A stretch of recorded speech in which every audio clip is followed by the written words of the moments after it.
I'm very happy to be here. Very honored to be here. I was invited to Mexico by Jaime Muro to screen films about that I've done that deal with the Holocaust. That's why I'm in Mexico. What is the subject of these films? What are the film going to be Saturday night? The second film, which was actually the first in the series, was called Hitler's Jewish Soldiers. And that's the story of the nearly 150,000 men of Jewish origin, in other words, Mischlinge, half Jews, quarter Jews, eighth Jews, who served in the Wehrmacht, in the German army, during World War II. And I went and interviewed some of these men, one of whom his name was Werner Goldberg, and Werner Goldberg was the poster boy for the recruitment of the German army in 1939 and 1940 until they discovered that his name was Goldberg and he was Jewish. And then they took down all the posters. And the third film is a spin-off, actually, of the second film, and it's called the Rabbi and the German Officer. One of the half-Jewish German soldiers was a man named Major Ernst Bloch, whose father was a Jewish doctor from Berlin, married to a Christian woman, and Ernst Bloch was raised as a Christian. But he was working for German military intelligence. He had been a career soldier, started when he was 16, and he was working for the Abwehr under the direct orders of Admiral Wilhelm Canaris, who received a very unusual request from one of his superiors. I think it was Goebbels, because Canaris himself was one of the 5 leaders of the military at the time, to go and rescue the 6th Lubavitch Rebbe, Josef Schneerson, from Warsaw, where he was being hounded and sought by the SS, because the war had broken out and Rabbi Schneerson had been caught in Warsaw. So they sent Bloch, because he was half Jewish and because he was very competent, to go and find the rabbi and bring him out of Warsaw, which he did, which is the story of the rabbi and the German officer. So those are those 3 films. Have you done, before these 3 films, another films? I've started making films. My first film was The Jews of Athens, which was made for Israel television in 1975, and still in Beit HaTfutzot, the Diaspora Museum in Tel Aviv. So I've been making films more or less since then. And I can see with what you told me that your interest in the films is about our ancients, about our people that's not from this time. Yeah. I've done some contemporary films. I did a film called Married to the Marimba, which opened in the Dusseldorf Film Festival last year, the year before, about a street musician who plays the marimba in the streets of Europe dressed as a chassid, American Jewish Baal Tshuva, who became religious, and 9 children, and he makes his living playing in the streets of Europe. His family lives in Israel. So that's more contemporary. But you're right in that I'm more interested in history and the way man behaves towards man, and the sociology of things, and how cultures interact and how societies interact.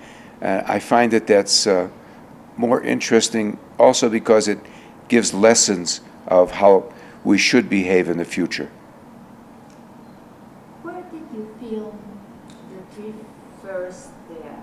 films? Hitler's Jewish Soldiers was filmed mostly in Germany, in Berlin.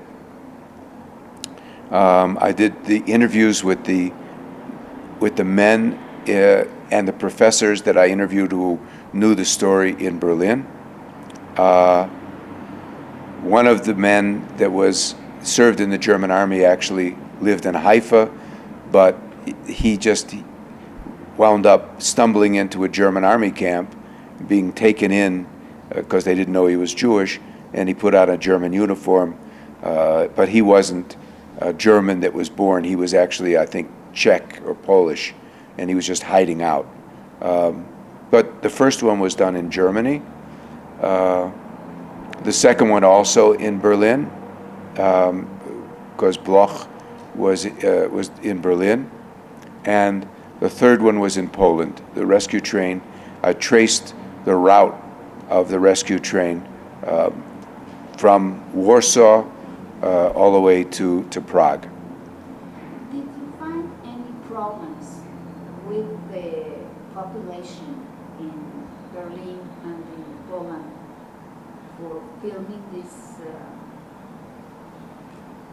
Well, first of all, I try to approach these subjects as a fly on the wall. I don't go in with a lot of people and make a big noise and become the focus of what's going on. I walk around with a very small camera. Here's my camera. And when I show the camera, I look like a tourist. Nobody pays any attention to me. So I do whatever I want to do, and nobody really bothers me. I'm just somebody else on the street. I keep a very low profile. And when I do interviews, I try to do it the same way. I don't like to have a lot of people around when I do the interviews, because it takes away from an intimate conversation. So that's the way I work. So no, I didn't have any interference. Nobody pays attention to me walking around with a little camera. What's your opinion about still in this time, there are a lot of people that deny the Holocaust?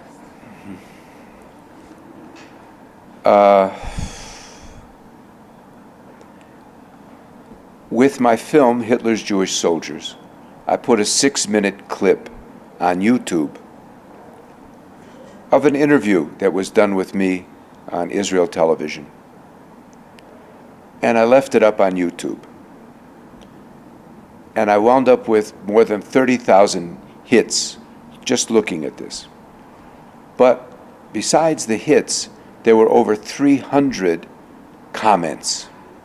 And almost all of the comments were from virulent anti-Semites and Nazis who thought that the film maybe would show that these were Jews who believed with Hitler and fought with Hitler, when in point of fact they were drafted into the army and did their best to hide out in the army and stay alive.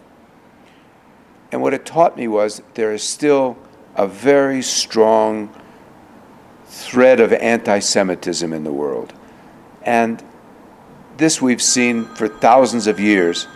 Anti-Semitism doesn't stop just because the war ended. World War II was just a blip in the long chain of people who don't like the Jewish people. So these people will deny the Holocaust. They'll deny anything that they want to deny as long as it fits in with their own narrative. So I think they're ignorant, and I don't think that they really want to know the truth. They want the truth. They want to fit the facts to their own truths, not the truth to the facts. Sometimes I feel that the young people, that they go to the March of the Living, they come back and like it's something that happens and they forget. What do you think? Have you been in touch with this? Well, my own children went on the March of the Living.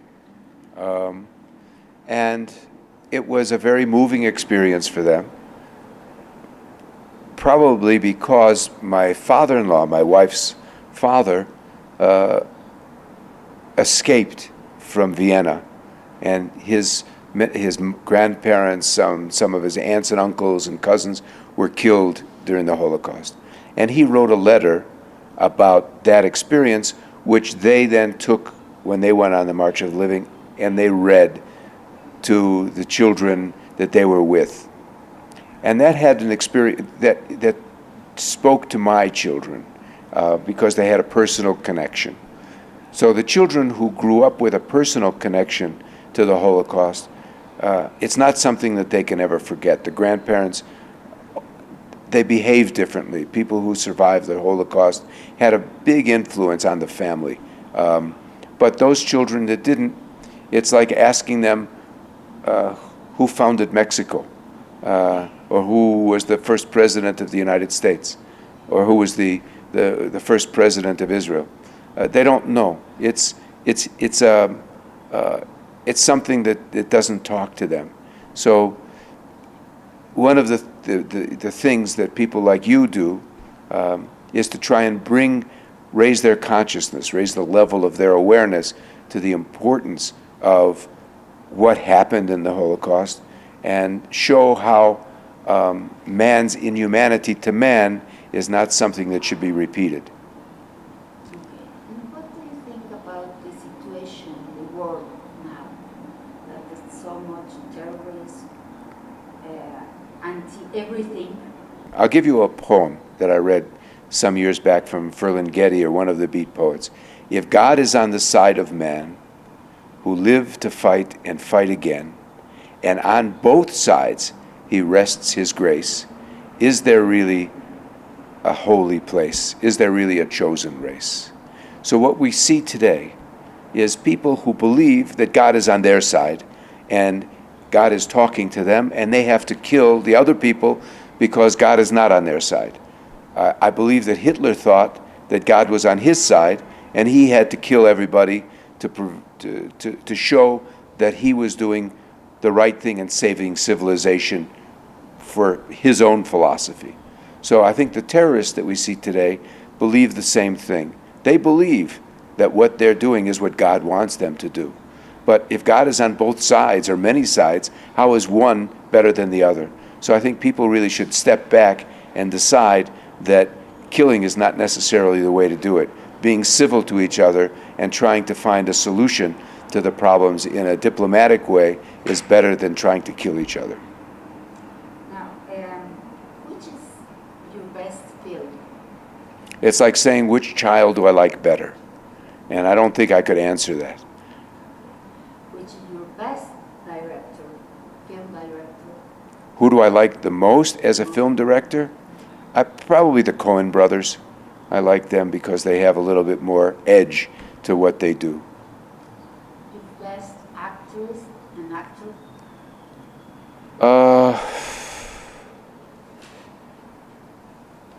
That's a little bit of a different question. I think a versatile actor is somebody that can adopt various roles. I think Mandy Patinkin is a very versatile actor who can become many people. I think as an actress, Meryl Streep is one of those people that can become many people with different dialects. It's hard. I'm not. And which one is you consider for yourself the best book that you like? I would say the best book. There was a doctor that I met years and years ago in Manhattan, and he was a very wealthy man, and he had a huge library of tall, leather-bound books. And he went to his library and he found this little book, paperback, and he pulled it out, and it was a book called Call It Sleep. And it was by an author that had only written that one book. And it was about how an immigrant to America was a very sophisticated philosopher in Yiddish, but in English he was a moron and an immigrant that didn't speak the language, and was treated like a piece of dirt. And that's always been a book that I relished, because it talked about how appearances are not always do not always represent the truth behind the subject. And would you like to give a message for our lectures, our readers? Yeah. Again, the only message I could give is that man should be civil and not become a base animal. We shouldn't forget that Goethe was a philosopher and Mozart was a musician, and listening to Mozart and reading Goethe and then sending people to the concentration camps. I think what we need to do is make certain that man's inhumanity to man doesn't happen again.